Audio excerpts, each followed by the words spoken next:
There's a couple shingles off. Just cut them and put new ones in. These two shingles here.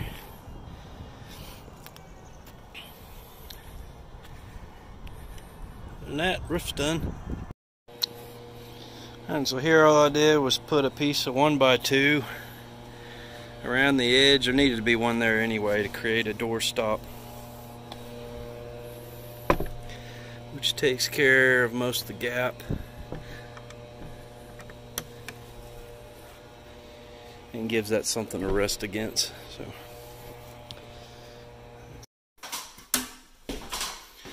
So these are called Cilium medallions, not sconces. This is the ceiling hugger cover, and I bought two different size Cilium medallions. I'm gonna have to use this one. So all I'm gonna do is mount everything up here, but I'm gonna put this up first, which hopefully will space out enough to tighten this up. So let's see what happens. Alright, so we had a front faucet that was leaking. All it was this nut here. You just got to tighten that. There's a rubber seal down in there. This is usually the problem. Sometimes that seal's bad. This just needed to be tightened. And then it was loose. So what I did is shoved a bunch of wood inside around this and then caulked around it. It's not moving anywhere now. So once all that dries, it's not going anywhere. So I forgot to record that. Here are the old lines. These are probably 15, 20 years old, at least. It said it's recommended you change them out every 5. And all I did on this was hit your shut-off valve. There's one on each line. There's a hot and a cold. Hot's always on your left side, right side is your cold. Take your drain line out, that's just stuck down in there. Then loosen these two up, just like a garden hose. Use a pair of channel locks. Make sure you have your water off. Shut that off.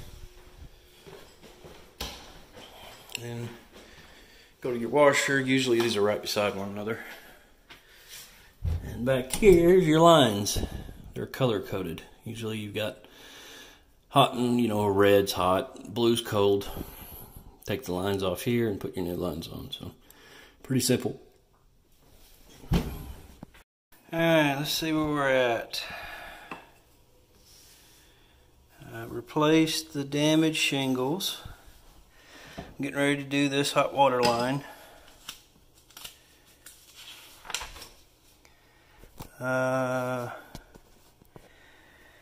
Crawl space door is done.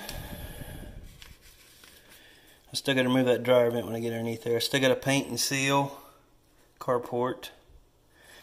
I sealed the cracks in the foundation with some concrete caulk. Basically any of the cracks, I just went along and squished that into the seam. I secured the faucet to the home. I replaced the hoses on the hot water on the washer.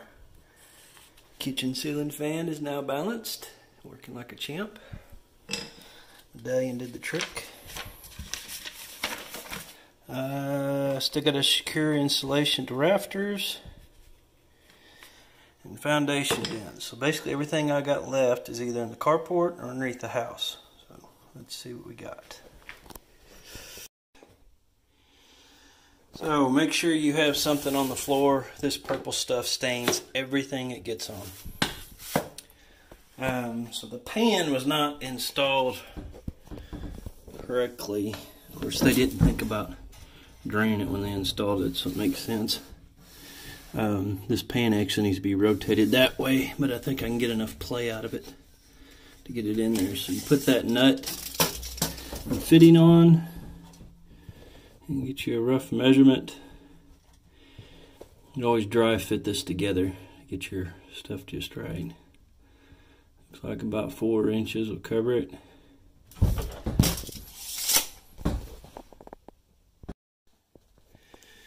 Alright, so I got it rough fit together.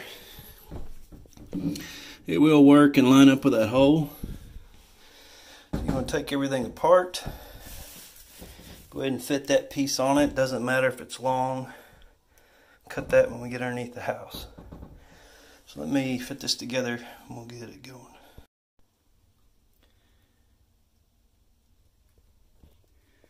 There it is. Now I go underneath the house and fix the rest of it.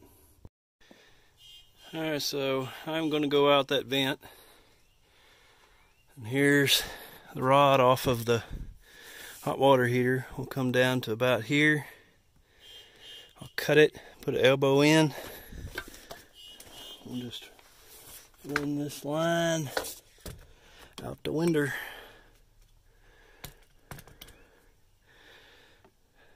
You want this to be somewhere visible, because when this leaks, you have problems. The hot water tank is bad and needs to be replaced.